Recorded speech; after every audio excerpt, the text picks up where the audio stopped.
Hey boys and girls, welcome to another video. Today's video is on waterless wash products. Do they in fact scratch your paint? Well, that is a very deep and long rabbit hole that I'm not going to attempt to go down because I simply want to apply a voice of reason. The product of today's experiment or trial and error is the new Turtle Wax, and I emphasize new. What is cool about it is that it can be used, or it's labeled that it can be used even in direct sunlight. So in the event that you've been living under a rock for the past 10 years and you don't know what a waterless wash product is, well, it's simply that, a way to wash your car in the non-traditional ways without water and excessive amounts of water and a wash bucket and dedicated wash soap and all that kind of stuff. So the concept is this. I like to use it or make this comparison in helping people understand, because so many people go into freak out mode because they think it's gonna, well, scratch their car. In a very simple concept, this is how it works. You spray, you wipe, you mop up the dirt with one side, you flip the cloth over, and you buff it to perfection. It's that simple. So therein lies the debate. You just sprayed some liquid onto the dirt, which is sitting on your paint, and now you think you're gonna wipe it up without scratching your paint? Well, believe it or not, this concept has worked for, I'm gonna say millennia. Now that's hyperbole, I get it. Whenever I'm talking to a newbie or a new customer and they don't understand that and they ask me, Darren, what's the deal with the waterless washing? Will it scratch my car? I don't understand it. So I make this comparison. Think of your fine furniture in the house. We have this stuff called furniture polish. Many of you might be familiar with a popular brand called Pledge. So your furniture gets dusty in the house. Now, would you pull that furniture out, regardless of how much dirt and dust accumulated on it, hose it down with a hose, soap it up, lather it up, rinse it off, dry it off, blow it off, and then haul it back into your house? I know, sounds absurd, right? But yet, how come it's so difficult for guys to make that leap from that concept that we've all lived under for the past 100+ years? We spray some furniture polish directly over the dust, we wipe it up, and it leaves a nice gloss and a nice finish without scratching your furniture. Now, if you busted out a microscope or magnifying glass, maybe you would see that, oh, you know what, there's some scratches there. Well, I promise you this, your car already has scratches on it. I promise you this, whenever I pull into any parking lot, people look at my car and say, damn, that looks like it was just detailed. And guess who embraces the waterless washing concept 100%? Yes, I do. I'm a professional detailer and I embrace waterless washing. You know why? Because in many ways you don't have to overthink it. I'm not trying to remove excessive amounts of dirt. I'm not going to be like moronic about it. I'm going to apply a little bit of reason and logic to the equation, and the directions state that. If you have excessive amounts of dirt and mud on your car, then guess what? Maybe in that moment you're going to have to default to the old school way of washing your car. But for guys like me that like to keep their car clean most of the time, as in all of the time, but I know that a certain amount of dust is going to accumulate along the way. So this is a simple answer for that. So as a rule, you always start by reading the manufacturer's directions. They're pretty basic. Spray, wipe, flip over, always use a microfiber cloth. Don't use any other cloth. Don't whip out a towel cloth out of the kitchen or the bathroom. Don't use a bath towel. Just don't, okay? Take my word for it. If you've never used a microfiber cloth, and yes, there's people that still exist that do not know what these animals are, just get yourself a microfiber cloth and don't overthink it to start with, but use a microfiber cloth. They're highly absorbent, as in way more absorbent than traditional cloths.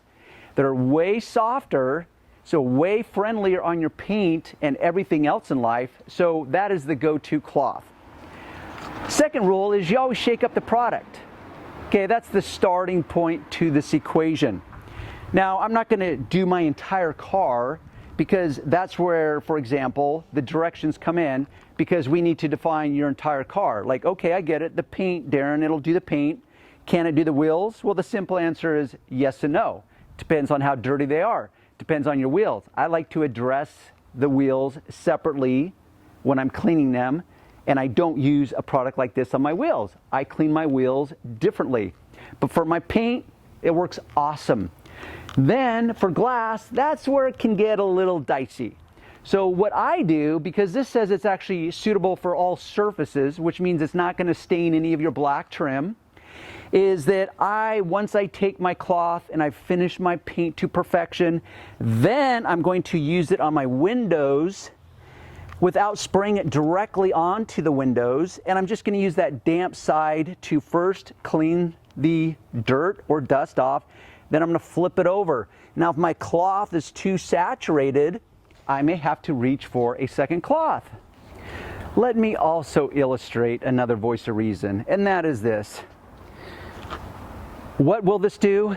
Well, it will remove light dust, fingerprint smudges, light oils. That's what it will do. It will also create a nice shine.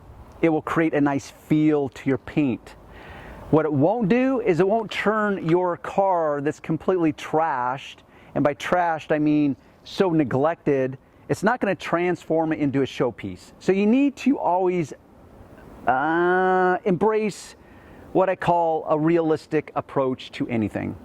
Once again, let's not be moronic about this moment. You need some realistic expectations. Also, another voice of reason. If your paint has what's called contaminants, bonded contaminants. There's many terms that the detailing world likes to use. Industrial fallout, bonded paint contaminants.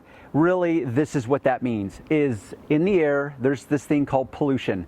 Little particles that settle everywhere. Never mind traditional dust, but for example, you have fumes that come out of your exhaust pipe that emit particles.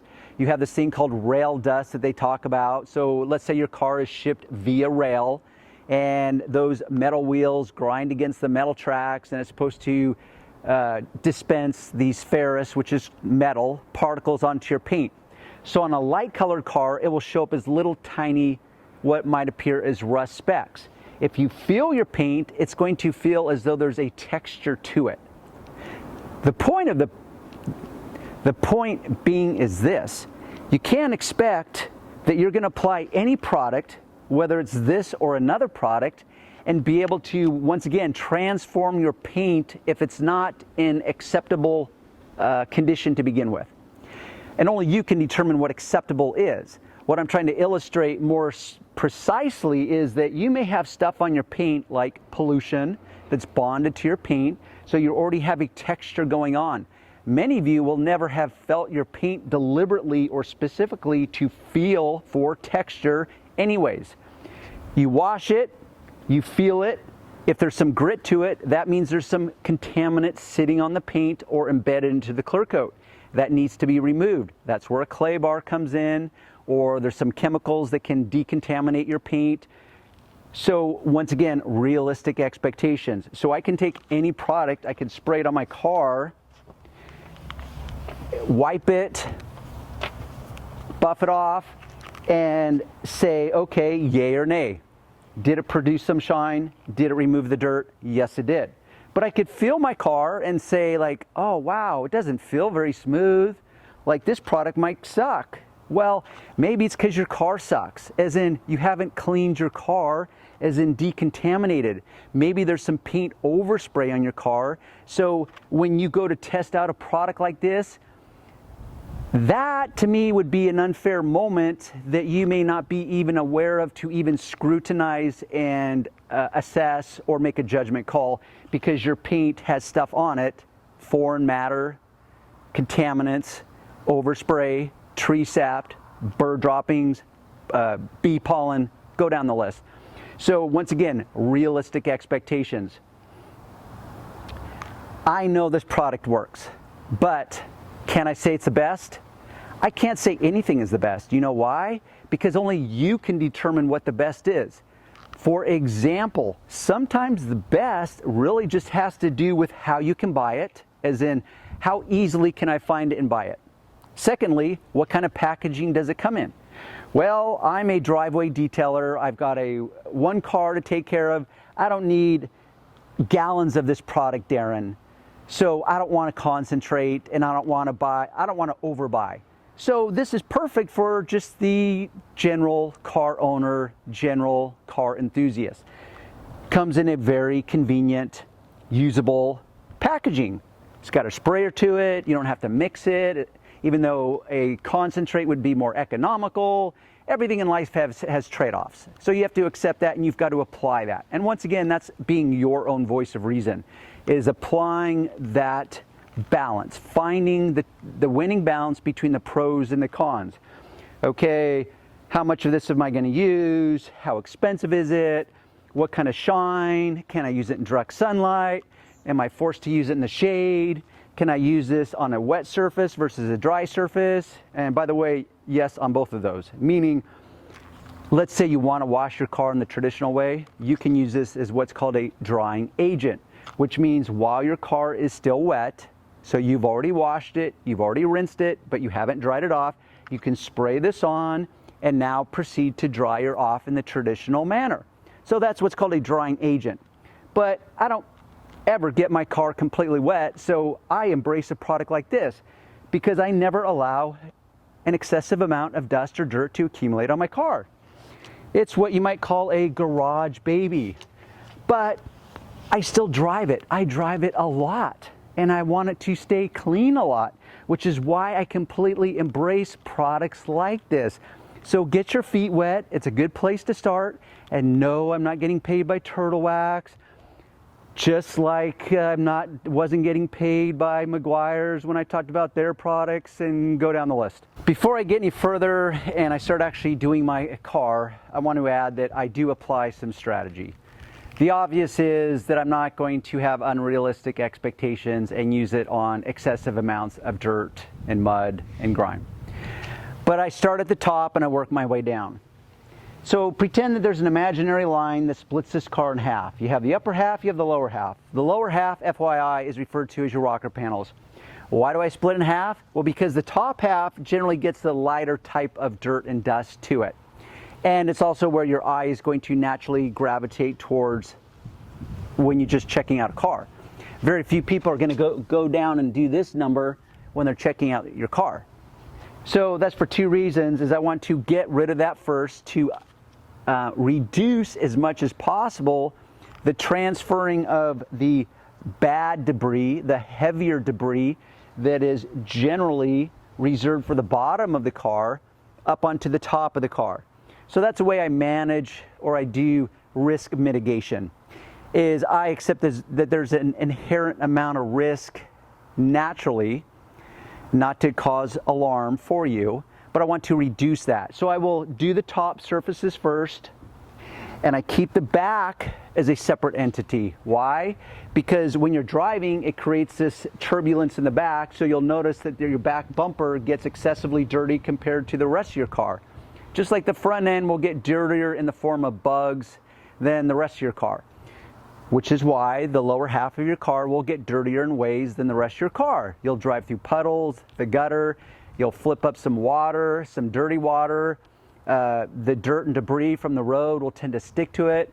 So that's why I separate and segregate the car into different stages and proceed in a more cautious way. Hopefully that makes sense. With that said, let me get started, and I'm just going to time lapse this moment of me doing my car.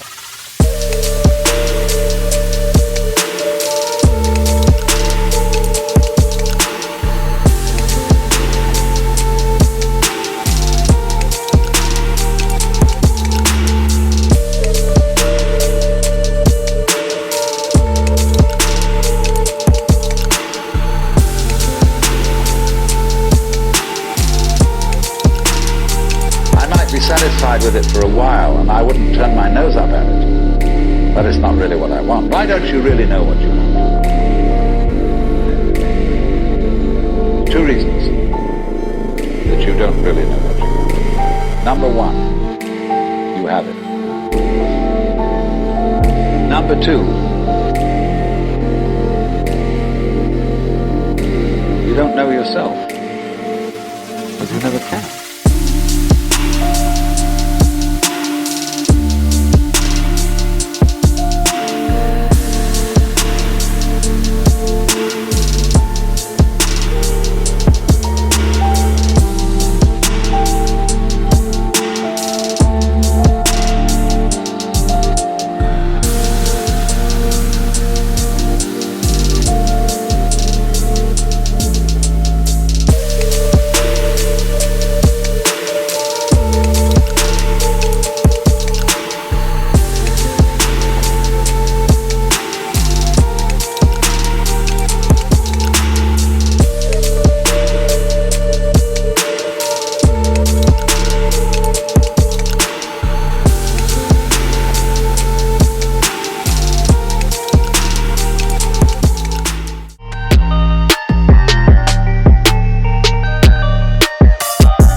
Okay, in, I don't know, let's say 12,000 words or less.